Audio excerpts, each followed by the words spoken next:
Hello guys, welcome back to my channel good life educator. और मैं आज जो आपके लिए वीडियो लाया हूँ वो आपको चौंका देगा। जी हाँ दोस्तों, जनरल मोटर्स जिसे हम भारत में शेवरोले नाम से जानते थे, वो कंपनी भारत में फेल हो चुकी है। वो अमेरिका की एक बहुत बड़ी कंपनी थी और वो कंपनी पूरे विश्व में अपने प्रोडक्ट्स आज भी बेचती है, लेकिन भारत में वो फेल हो चुकी है। लेकिन दोस्तों, हमारे जो भारतीय कस्टमर्स है और हमारे जो भारतीय नागरिक हैं, उन्होंने अगर शेवरोले की कार सपोज ली होगी और उनके कार लेने के 10 दिन के बाद वो कंपनी बंद हो गई होगी, तो भी उन्हें डरने की कोई ज़रूरत नहीं है। क्योंकि हमारे जो भारत का संविधान और हमारे भारत की जो ऑटोमोटिव बॉडी है, उनका एक रूल होता है कि कोई भी प्रोडक्ट आप जब लॉन्च करते हैं भारत में, तो वो प्रोडक्ट का आपको सपोर्ट और उस प्रोडक्ट के लिए आपको स्पेयर पार्ट्स 10 साल तक, जब से आप वो प्रोडक्ट लॉन्च करते हैं, मतलब अगर आपने प्रोडक्ट सपोज जुलाई 2010 में लिया, तो आपको जुलाई 2020 तक उस प्रोडक्ट का सपोर्ट देना उस कंपनी के लिए अनिवार्य है, कंपलसरी होता है। इसीलिए अगर आपने वो कार अभी अभी ली होगी और आपके कार लेते ही 10 दिनों के अंदर शेवरोले कंपनी बंद हो गई होगी, तो भी दोस्तों आपको डरने की कोई ज़रूरत नहीं है। क्योंकि आपके कार के लिए जो सप्लाई चेन और जो स्पेयर पार्ट्स ज़रूरी होते हैं, वो कंपनी आपको बिल्कुल प्रोवाइड करेगी। ऐसा उन्होंने गवर्नमेंट को लिखित में दिया है। तो हम अपने वीडियो की तरफ चलते हैं कि क्यों जो अमेरिका की सबसे बड़ी कंपनी और वो एक सक्सेसफुल कंपनी, अमेरिका की एक सबसे बड़ी सक्सेसफुल कंपनी क्यों भारत में फेल हो गई। जो कंपनी आज भी विश्व के कई देशों में अपने कार प्रोडक्ट्स बेच रही है और काफ़ी अच्छे प्रॉफिट्स कमा रही है, तो भी वो भारत में फेल क्यों हो गई। और ऐसी बात तो है नहीं कि भारत में सारी जो कंपनीज है वो भारतीय कंपनीज ही है। हमारे देश में जो मार्केट लीडर है मारुति एंड सुजुकी, उसमें जो सुजुकी जो हमारे पार्टनर है वो विदेशी है, वो जापानीज है। तो और हमारे देश की काफ़ी अच्छी अच्छी कंपनियां जैसे होंडा, हुंडई, टोयोटा, या फिर जो अभी रिसेंटली लॉन्च हुई है किया मोटर्स, ये सारी विदेशी कंपनियां हैं। लेकिन ये कंपनियां भारत में हिट हुई, लेकिन शेवरोले हिट क्यों नहीं हो पाई।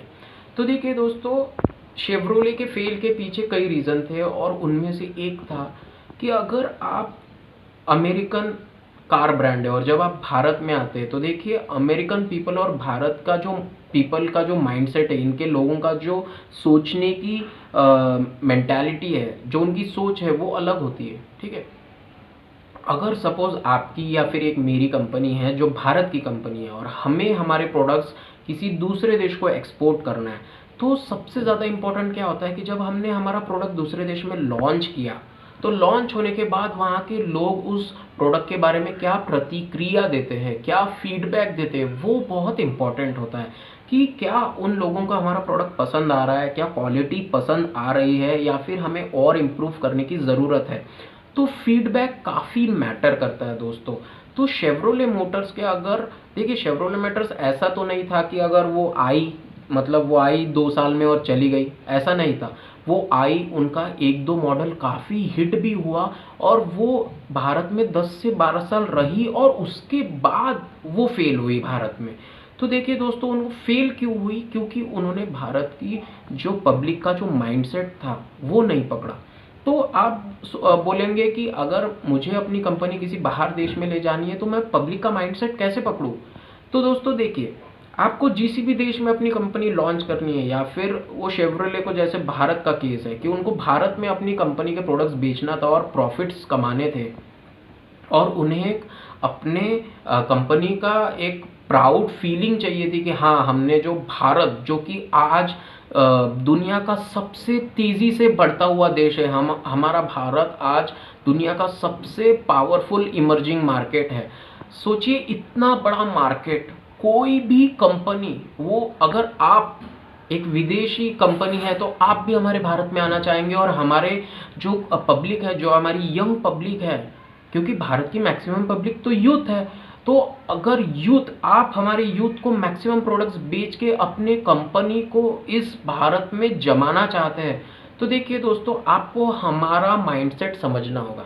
देखिए दोस्तों, हमारे जो भारत देश में अगर आप आते हैं और आपके पहला प्रोडक्ट नहीं चला, आपका दूसरा प्रोडक्ट नहीं चला, तो आपको क्या करना पड़ेगा दोस्तों कि हमारे जो देश की कहानी है, of the people, by the people and for the people, मतलब इस देश के इंजीनियर्स और इस देश के डिज़ाइनर्स को आपको अपनी कंपनी में जॉब दे के आपको वो प्रोडक्ट इंडिया में डिज़ाइन करके आपको वो प्रोडक्ट इंडिया के लिए बना के उसे इंडिया में बेचना पड़ेगा, तब जाके आपको इंडियन माइंडसेट समझ में आएगा।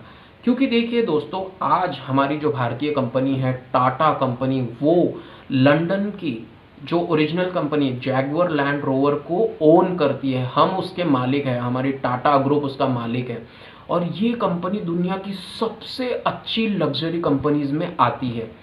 तो जो टाटा मोटर्स ने किया दोस्तों, मैं ऐसा नहीं कह रहा हूँ कि आपको जो डिज़ाइन है, जो टेक्नोलॉजी है, वो सिर्फ भारत की यूज़ करनी है। आपको बिल्कुल टेक्नोलॉजी एक्सचेंज करना पड़ेगा और करना ही चाहिए, क्योंकि टेक्नोलॉजी एक्सचेंज से आपकी कंपनी का खर्चा काफ़ी बचेगा और आपकी जो टेक्नोलॉजी है वो भारत में एक यूनिक सेलिंग पॉइंट होगा।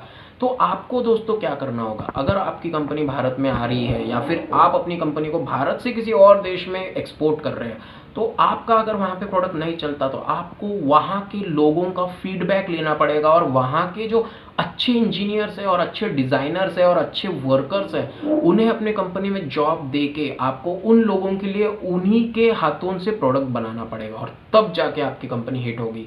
हमारे पास काफ़ी एग्जाम्पल्स हैं, हमारी मारुति सुजुकी, हमारी होंडा, टोयोटा, हुंडई, टाटा, ये लोग टाटा को छोड़ के अगर ये लोग बाकी जो कंपनीज है वो बाहर देशों से आई, उन्होंने अपने पैर इंडिया में जमाए और उसके बाद जाके उन्होंने इंडियन माइंडसेट को समझा। और दोस्तों देखिए आप कि भारत को वो लोग कितना सीरियसली लेते हैं। जैसे मैं आपको बताना चाहूँगा कि हमारे जो होंडा कंपनी है उसके काफ़ी मॉडल्स हमारे भारत में हिट है, काफ़ी हिट है। सिटी है, फिर हमारी अमेज है, ये काफ़ी हिट है। लेकिन उन्होंने भारत के लिए एक मॉडल स्पेसिफिकली निकाला जो कि है ब्रियो मॉडल, और वो काफ़ी सक्सेसफुल भी रहा। तो आप कितनी भी बड़ी कंपनी क्यों ना हो, आप जैसे आप हुंडई का एग्जांपल ले लिए, उसके काफ़ी मॉडल सिर्फ भारत में ही लॉन्च होते हैं। बाकी हमारे पास इंटरनेशनल मॉडल्स भी आते हैं हुंडई की, जैसे i20 है, या फिर जो इलेंट्रा मॉडल है, जो सोनाटा मॉडल है, वर्ल्ड वाइड भी वही मॉडल्स चलते हैं जो भारत में चलते हैं। लेकिन उन्होंने भारत स्पेसिफिक भी कुछ मॉडल्स निकाले, जैसे सेंट्रो है, i10 है, या फिर अभी जो i10 नियोस आई है, ये मॉडल स्पेसिफिकली भारत के लिए उन्होंने भारत की पब्लिक को सीरियसली लिया, और ये जो भारत का जो ह्यूज मार्केट है उन्होंने कैप्चर करने का जज्बा दिखाया। तो आप अगर आपकी कंपनी यहाँ से बाहर ले जाते हैं या फिर बाहर से कोई कंपनी भारत में आती है, तो मैं यही कहूँगा कि of the people, by the people और फॉर द पीपल का जो प्रिंसिपल है कि आप जिस भी देश में जा रहे हैं उस देश के पीपल्स का माइंडसेट आपको पढ़ना बहुत ज़्यादा ज़रूरी है। वो माइंडसेट अगर आपको समझ में आ गया तो आपकी कंपनी उस देश में हिट हो जाएगी, क्योंकि आप अगर किसी देश में जा रहे हैं तो आप इस कॉन्फिडेंस के साथ जा रहे हैं कि आपकी जो टेक्नोलॉजी है उसमें कुछ बात है।